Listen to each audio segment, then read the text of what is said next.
So, what did you think about the three tech chats that you saw today? One was, I mean, there's bicycle sharing, AI, and then the other one on logistics.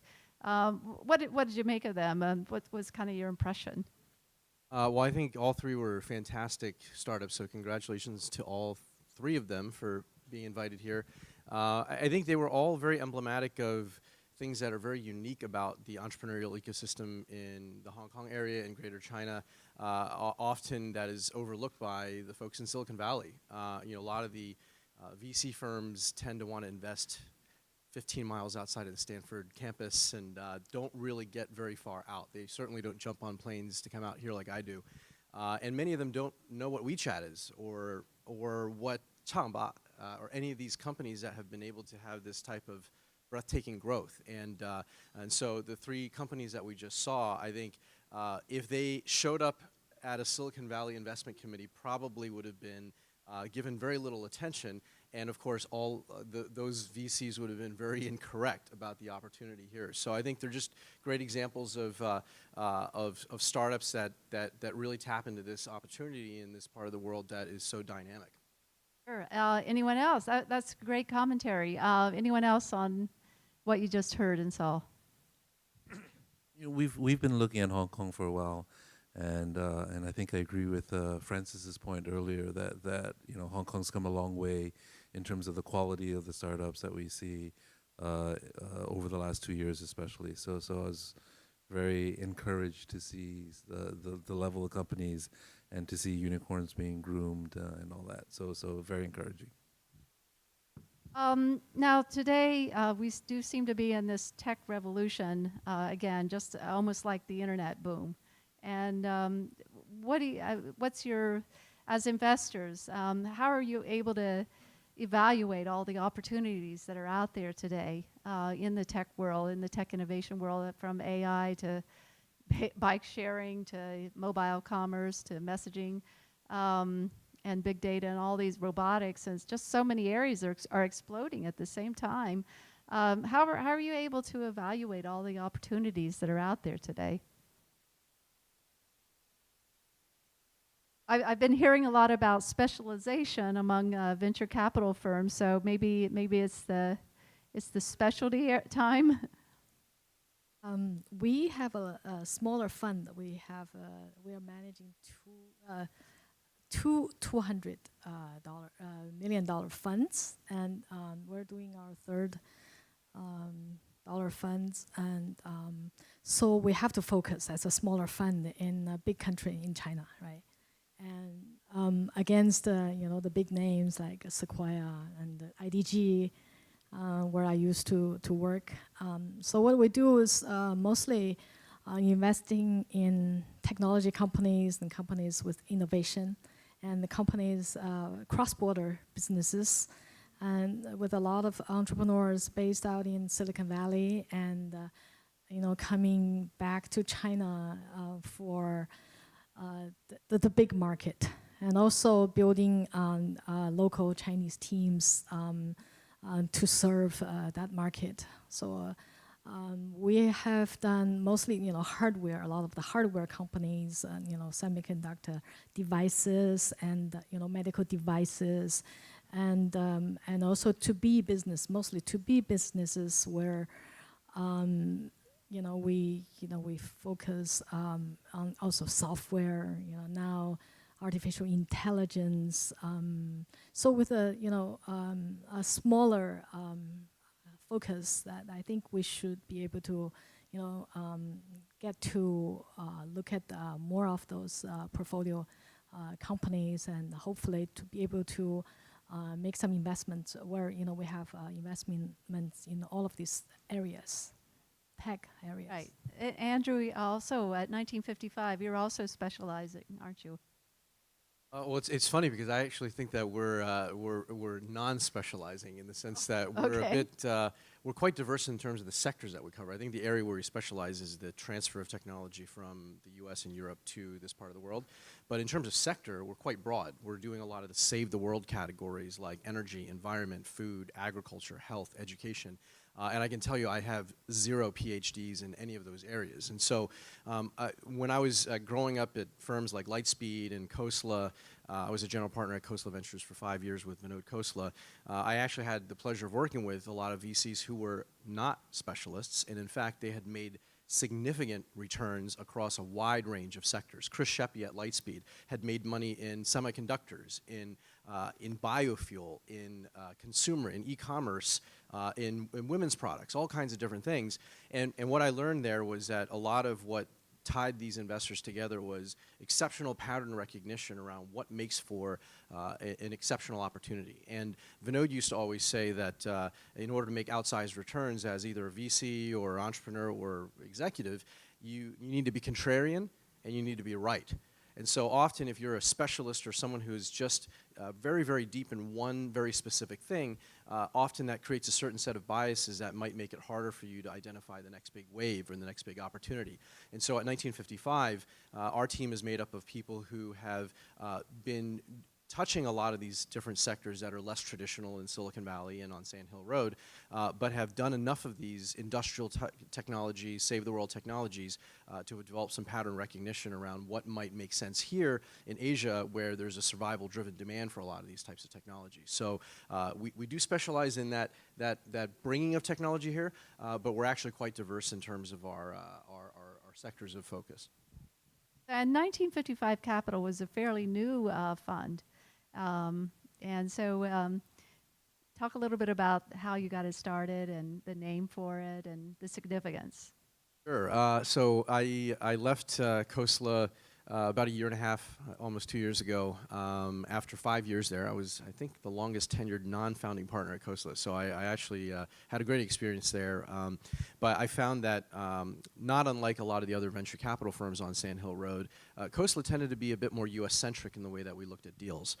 It would almost be impossible for me to get a deal through investment committee if there wasn't a significant US angle. So again, exhibits A, B, and C earlier today would not really be possible in the context of Khosla. If it's a company that has this great environmental technology or food technology that needed Asia to be sort of the first market of commercialization, that would be very difficult to get through the investment committee. So I saw an opportunity to spread my wings and take a chance on my training from more than a decade in doing these types of things, and was lucky to be able to launch 1955 to focus on, again, very specifically the strategy of helping these American and European entrepreneurs build bridges here. We announced a $200 million raise in the early part of last year. I spent about a year sort of exiting a lot of my investments and boards at Khosla, and we're up to 10 people now, have made some investments, and we're off to the races. And the name 1955? Oh, yeah, so it actually originally was a code name because I was still in my office at Khosla, and my wife had started a luxury handbag company that some of the ladies and men in the audience should look at, called Senreve, SENREVE.com. And she called it Project 1920. And so both of us were kind of hiding out doing our own thing. She came up with a much cooler name, and I had trouble coming up with names of Roman gods, rocks, trees, different variations on my wife's name, daughter's name. And so 1955, as it turns out, is a very special year because it's the year one generation of revolutionaries gave way to another. Einstein died that year, Alexander Fleming, who discovered penicillin, Charlie Parker, and born that year, Bill Gates, Steve Jobs, Eric Schmidt, and my old partner Vinod. So it also had a special meaning of being a nice nod to my former partner who really changed my career and gave me an amazing shot. So what does Vinod think about what you're doing today?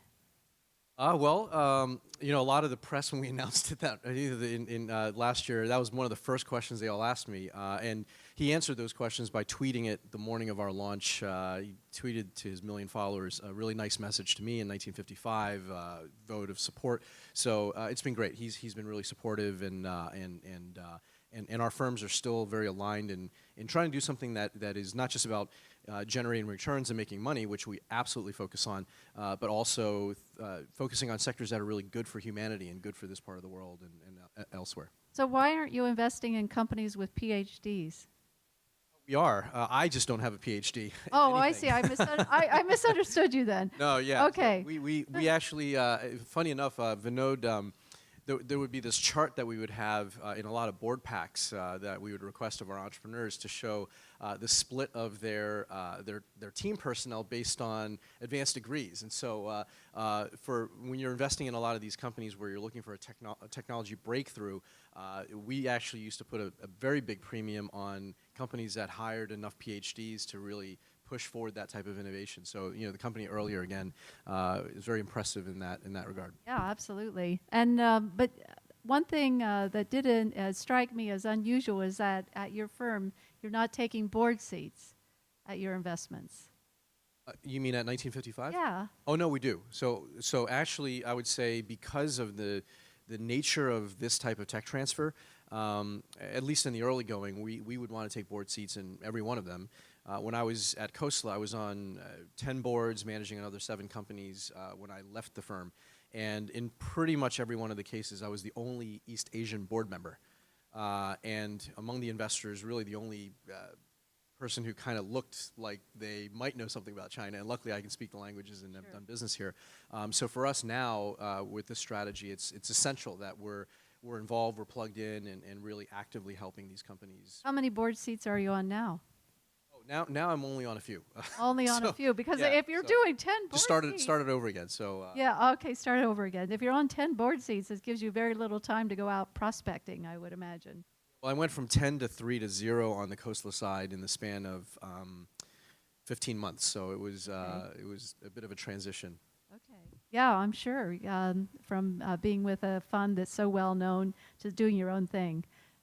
So Murray, you're here this week in Hong Kong, and I guess you were in Singapore last week, and you're kind of getting, I'd like to hear your impressions of what you're seeing in the region, and how do you think it compares to what you're used to in Silicon Valley? Sure. Can you guys hear me? Put this on.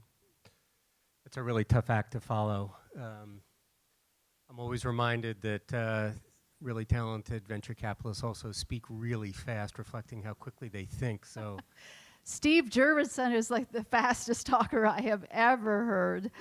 I apologize for not being as facile as Andrew just was. Although he is, Morrison Foerster is our fund counsel, so they're fast enough. Okay, this really was not a plant. I promise you, it was not a plant. So I just want to take a quick crack at Rebecca's earlier question, given the practice that I have about what sort of distinguishes, since as opposed to the rest of my panelists who work in one shop their own or somebody else's, I'm blessed with covering tons and tons and tons of venture capital and other private investment partnership firms. And what I would say it reduces to, for those of you who are investors yourselves, is have a real defined concrete process that you follow very rigorously. And if you're an entrepreneur looking for money from one of those firms, make sure you know what those rules of engagement are so that you don't waste time of Andrew or others by pitching something that they're not interested in because you've done your homework and know that, or customize your pitch consistent with what it is that they want. I think you'll set yourself up for success. 5 or 10 laser-targeted, laser-focused pitches, more likely to get you money. And for those who are using the usual venture capital financing model, it's a 1% hit, I suspect, for most of you in terms of the companies you actually fund as a percentage of those that you see. 1,000 cross their desks. They take maybe 25 meetings to narrow down to 2 or 3 investments. That's just the law of math in terms of what they see. So what I see in answer to Rebecca's question directly to me is globally an incredibly vibrant ECVC practice. I'm one of our global co-heads and cover both the company and the investor side of it. This is my first trip out to Asia since I joined the firm a couple of years ago, but I have a global practice myself and have been lucky enough to be around. And Hong Kong feels, for these purposes, like Berlin, and Singapore feels like London, and capital is flowing every which way. And I think Andrew's totally right in terms of narrowness and focus within the Bay Area. My own view is over time Silicon Valley will become better known as the Bay Area, because my own perspective is what used to be Sand Hill Road is now South of Market in San Francisco. Whether I'm right or wrong probably doesn't matter, but there are great companies being formed all over the place. I didn't vote for Trump. I think he's the worst president we've ever had.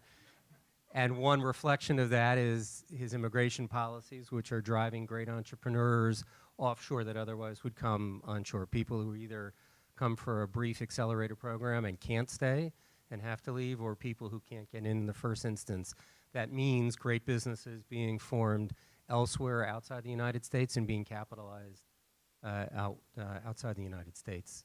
People in this room well know that unicorns and decacorns, the largest number outside of the United States, are here in Asia. And that says a lot about where the world looks. Okay, I'll stop.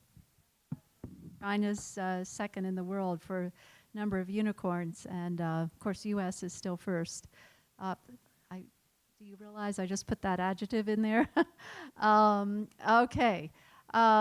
Jeffrey, I'd like to turn to you and ask you to talk a little bit about Southeast Asia. You're in Singapore, and I've been seeing a lot of action out of Southeast Asia. Indonesia is very strong, and other markets. Singapore itself has had a couple of home runs recently. Can you tell us about what's going on? I actually live in Shanghai, and but I recently stepped down as chair of the Singapore Venture Capital and Private Equity Association. So a little bit of statistics. Southeast Asia went from 250 million invested capital 5 years ago. Last year we crossed 3 billion. Don't quote me on this, but I suspect that we'll probably cross 5 billion this year. There have been a couple of very, very large deals that I think will swing over to large. So record numbers in terms of invested capital in Southeast Asia. I think the like many other markets, there's a little bit of a dumbbell effect. So there's a lot of money in the really early stage stuff. There's a lot of capital in the late stage stuff. But in between, there's really nothing. And so the big story in Southeast Asia, I think, is really what's happened the last month, right? C, formerly known as Garena, went public on NYSE. 7 billion market cap. There is a little over a billion. And then Razor IPO'd here in Hong Kong just a few days ago.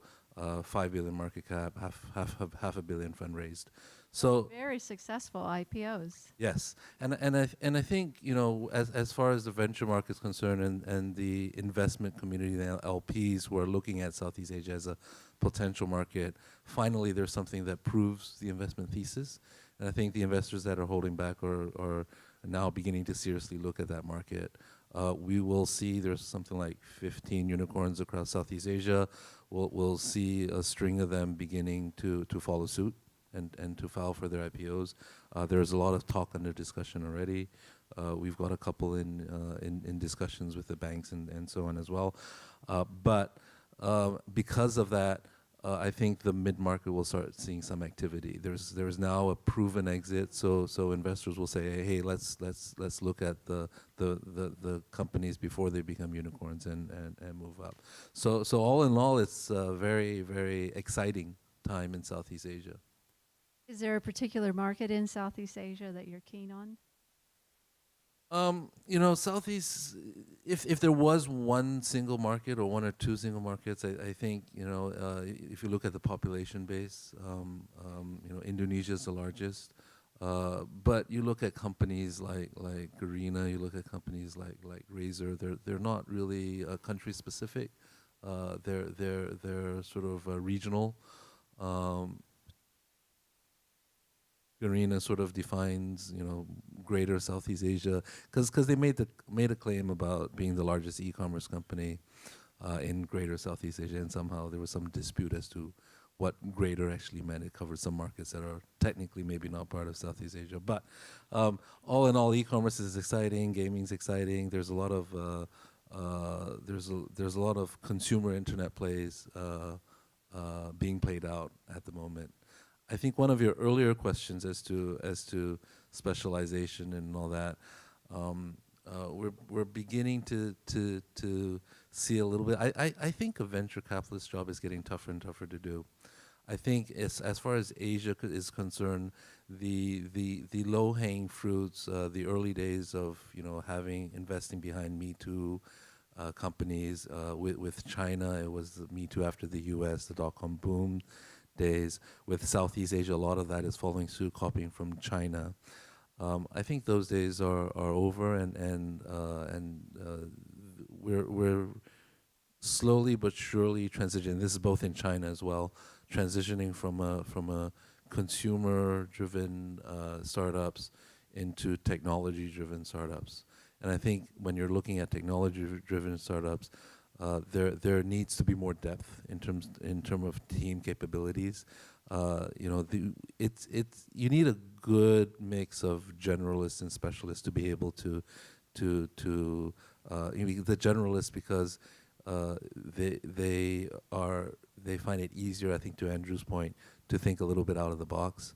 But the specialization is really to understand to a deeper point of view as to what drives an AI company, and being able to ask the right questions. So Yeah, I'm sorry, go ahead. Yeah, I think our job is getting harder and harder. It means building larger teams than we used to be able to operate. And I think the most recent challenge that's been thrown our way is a lot of the startups say, "Hey, I don't need venture funding anymore. I'll just do an ICO." Oh, you preempted me. I was going to ask about the ICO phenomenon and how it's impacting your business. Why don't we delve into that right now, since you just brought it up? I think I made a comment yesterday on one of the AVCJ panels, which is, it is an easier route to get funding if you're an entrepreneur. I don't think the window will last. I think it will become harder and harder to raise money via ICOs, and that's because more and more investors are going to get burnt. So I would encourage people to raise money via an ICO. I would not encourage people to invest in one.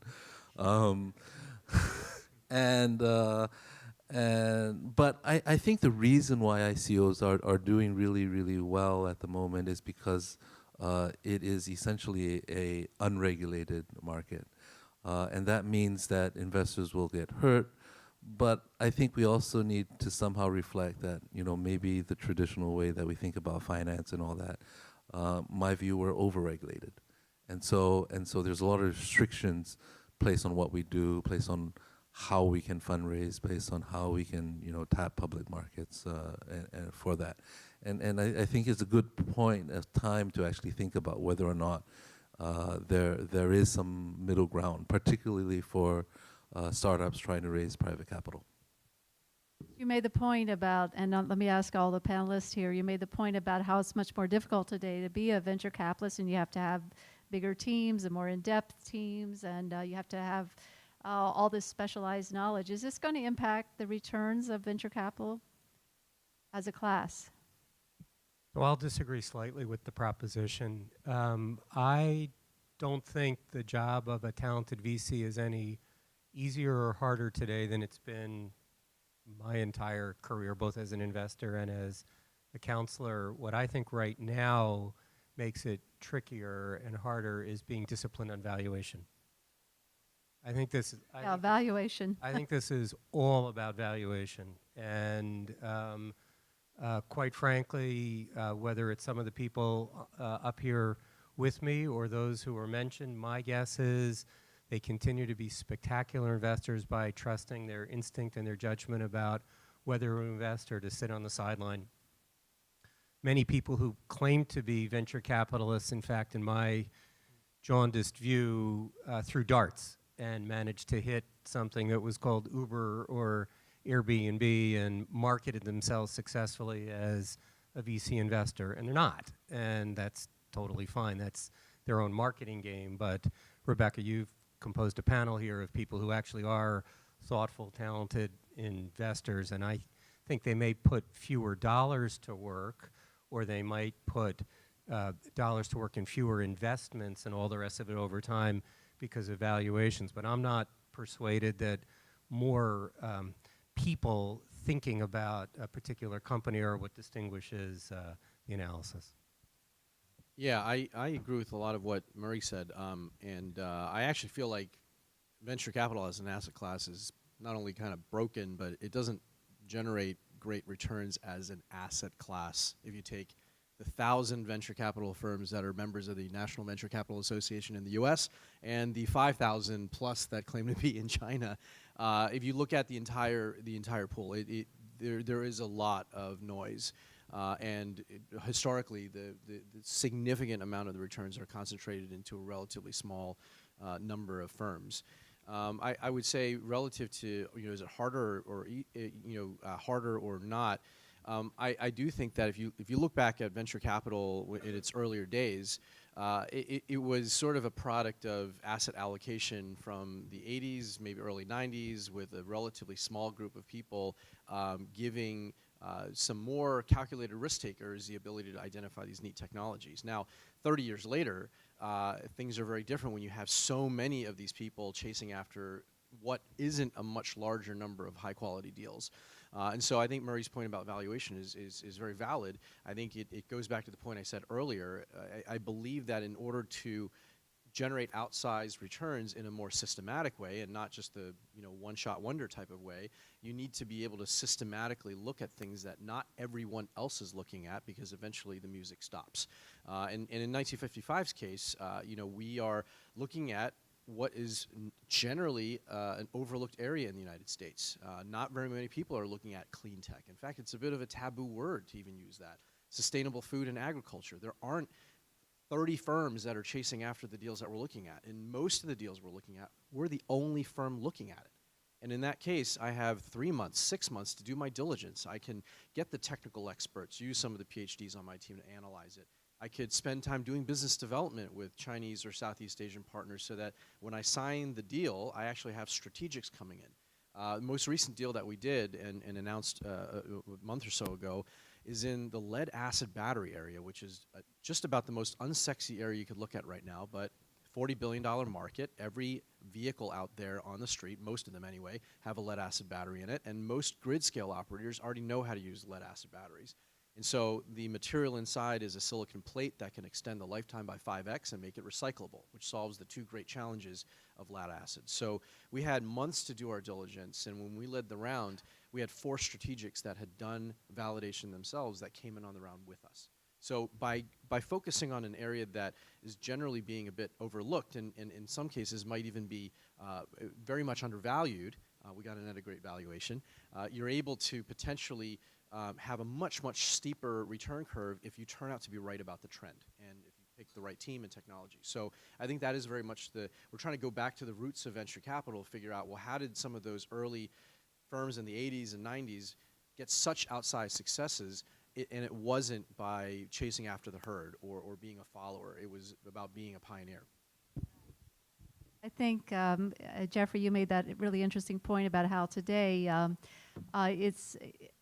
the following the herd, how it was all about following the herd in China for the longest time. All the Me Too investments that were being made, and that was kind of like the low-hanging fruit that we talked about, and outsized returns from those. But today does seem to be more difficult. And Stella, I know you were going to say something, so let me just. I want to add a point to the valuation that Murray talked about and Andrew agreed to. There is so much renminbi funds that have been raised in the last 3 years. If you look at the last 3 quarters in China, actually there are only $9 US funds that were raised. A dollar fund within mainland China, and there are 40 other renminbi fund. So if the renminbi fund that was being raised just for the VCs, if you talk about the private equity, the PE funds, it's basically like 96% to 4% renminbi fund to dollar funds.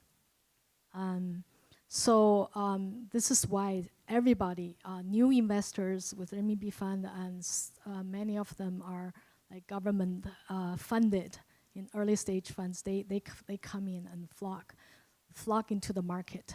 So this is the difficulties that all the VC funds are facing.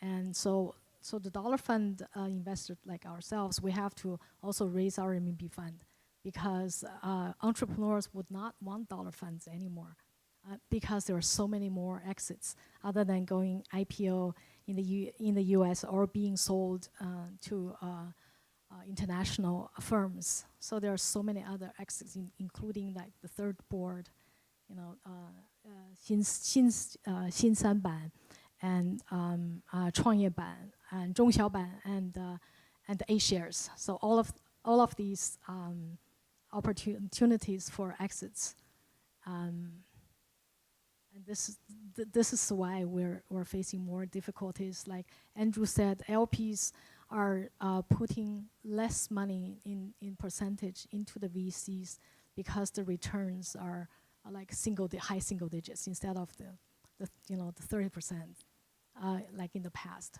for the top quartile. Seeing Chibo? Yeah, I guess before the panel ends, I just want to kind of jump in a little bit. I've just been kind of sitting here, kind of absorbing all the wisdom from my fellow panelists. You're just a pretty face. You're VC of the year. You don't need to say anything. Right. So I think, I mean, three things I just kind of want to touch upon. I mean, I think one, I mean, basically at all these events, and even like all our LPs come to me, and they're basically asking us about like what we think about kind of crypto and ICOs. And so I think this is something, I mean, being in Hong Kong, obviously, this is a very hot topic for the last 6 months or so. And I think that everyone from like the banks to the traders to just kind of people in finance, everyone is thinking about it. I think from an ICO perspective, I mean, it's very different from an IPO, right? Because IPO, basically, you're buying equity, and that's something that every company can do. ICO, you're buying tokens. And so there are certain businesses, certain business models that are more suitable to be tokenized. And there are maybe 90% or 95% of businesses where tokens don't really make too much sense. Get just a few examples. Like, look, I mean, if you're like Which ones selling, make sense? if you're like selling pork as like a pork farmer, like a pig farmer or something, I mean, do you want to tokenize that, right? I mean, you could potentially, right? But is that something that, I mean, like people would, you know, maybe. But it really depends on kind of investor appetite, right? So, I mean, I think at the end of the day, I mean, if there's like 1,000 kind of ICOs going on around the world, I mean, how many of those are things or tokens that are actually going to be used, right? How many of those are actually going to have liquidity? How many of those will kind of have a sustainable kind of long-term development path? I think that that's something that obviously a lot of investors should think about. From like how that relates to kind of VCs and early stage investors like us. I mean, I've been at events where people are, where the reports and kind of people are just saying, okay, well, look, I mean, ICOs, cryptocurrencies, the death of VC. I'm sitting there, oh, geez, that's not good, right? I mean, look, I mean, ICOs, I mean, they may very well be a capital or a path for capital in the future. How mainstream that will be and kind of how likely that is to kind of replace traditional kind of early stage financing, I think that's a question. That's a valid question, because from a venture capital perspective, also from like a GP, I mean, the value that you bring really goes beyond the money, right? It's about kind of the mentoring, it's about the advice, it's about the strategic value that you bring through your own relationships.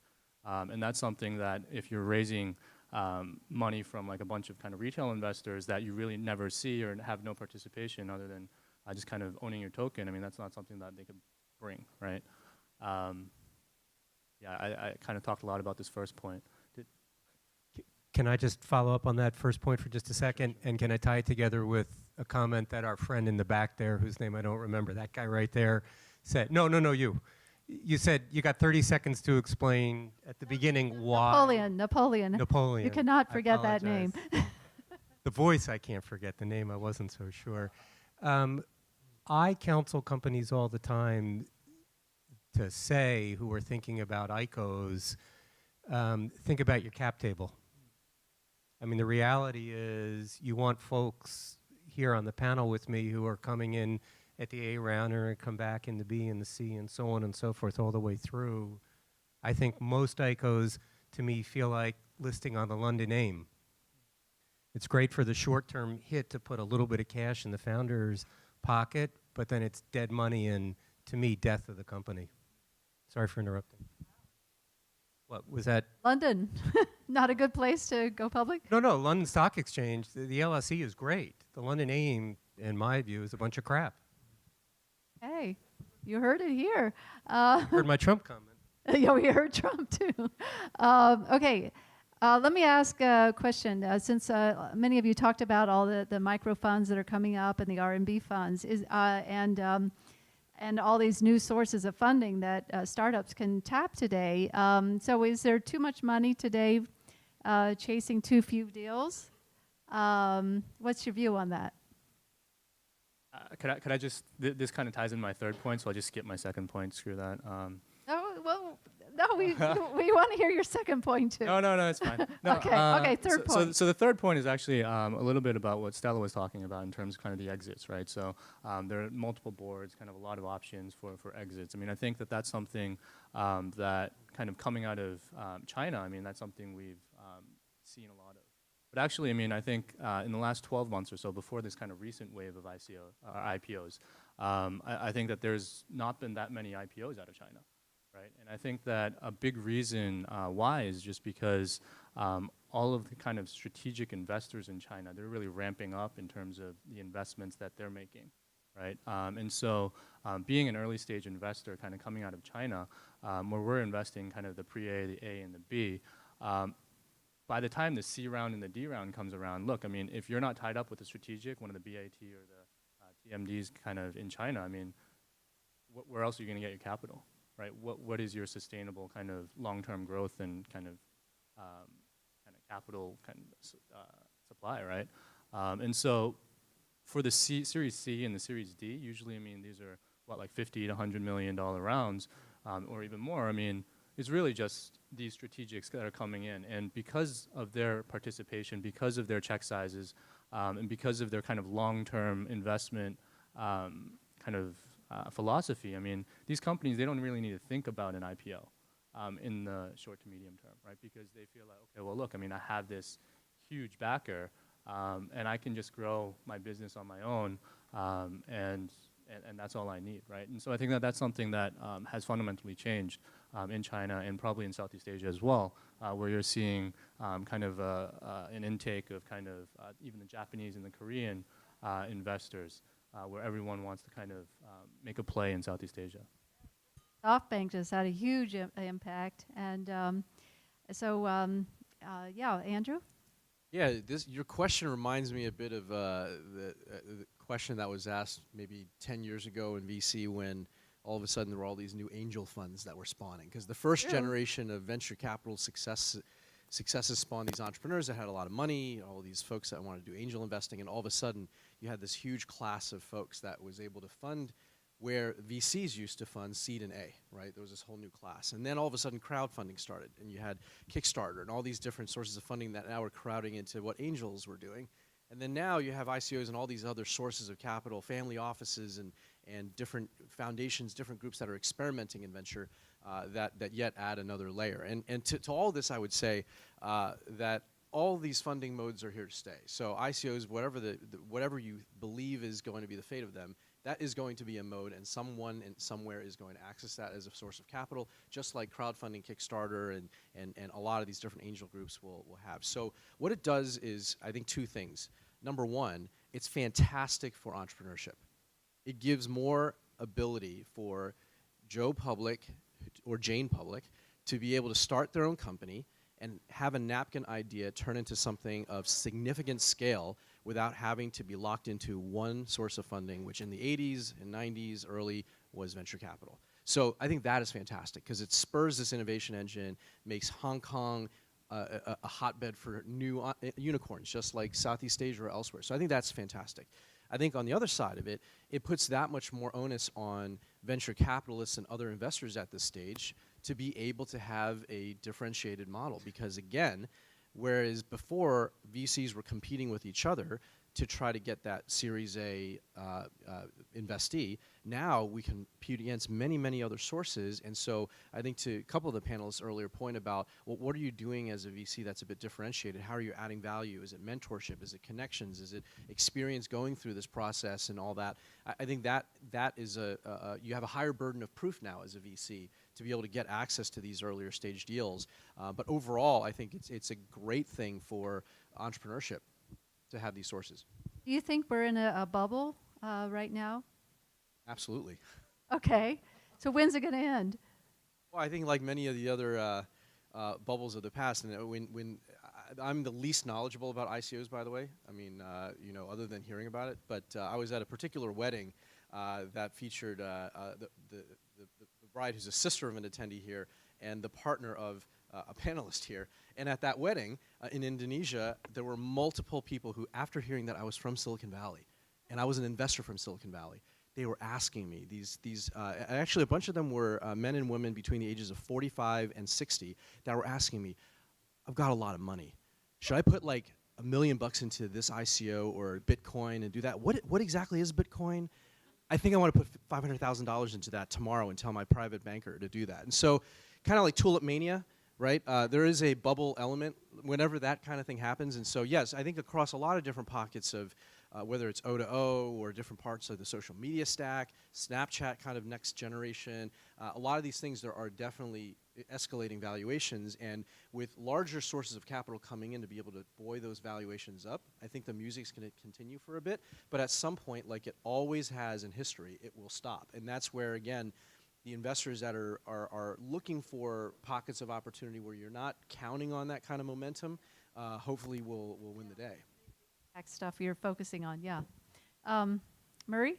So here's the secret, because I don't know the answer whether we are in a bubble or not, but what are these folks saying inside their boardroom, whether they're on 10 or 3 or 6 boards?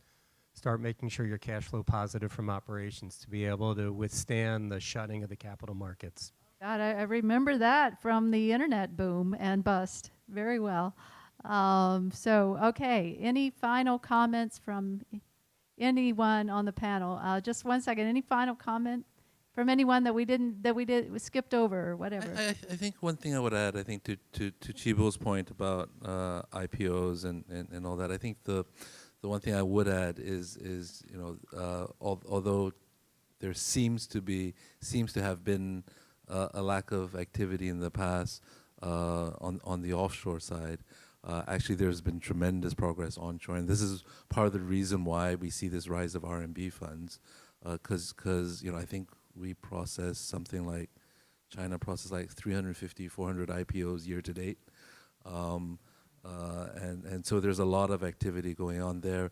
Average PE ratio on Chinex, which is the Changyaban, is trading at about 55 times PE. So there's been a huge wave of not just RMB funds investing in the domestic markets, but also companies that have previously listed on NASDAQ and NYSE privatizing and trying to relist in China because of the uptick in valuation. Sure. So these are interesting times. It's Definitely are. Quick question and quick answer. Right here? Okay.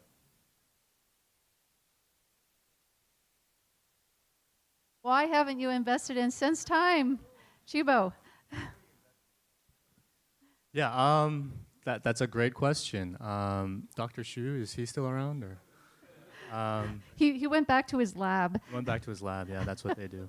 No, I mean, we very much respect Sense Time. I mean, I think that's it's an example of a great company out of Hong Kong. I think that they were developing very early on, and I think that when they were raising their last round, I think that that's something that was a little bit early for our fund, in terms of our fund being set up and kind of being able to invest. And I think that, look, I mean, there will always be deals that you wish you could have participated in. I think that out of our fund, because we are running the Alibaba Hong Kong Entrepreneurs Fund, it is tied to Ali. I think Ali also made some other investments in the AI facial recognition space in China. I think that was a point of concern for the company. Good One quick answer. comment. Yeah, go ahead. Stella.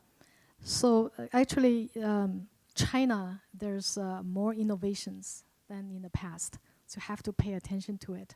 And if you just look at the 100 companies that Xiaomi has invested, they're great quality, good design, and it's not too expensive. It's affordable, very good for the China market. The innovation and also the design innovation and the creativity that's going on that I see, it's great. There's also a good opportunity for, the Hong Kong people to work with the Chinese entrepreneurs to continue on the creativity side and the design side for big opportunities in the future. Well, we do have a hard stop now. We have people who have flights to catch tonight because we had so many people come in from overseas and elsewhere. So I would like to give everyone a round of applause. Give our panelists a round of applause, please. And let's pose for a photo as well. And many of them will be around for our reception afterwards, so you can ask some follow-up questions then too.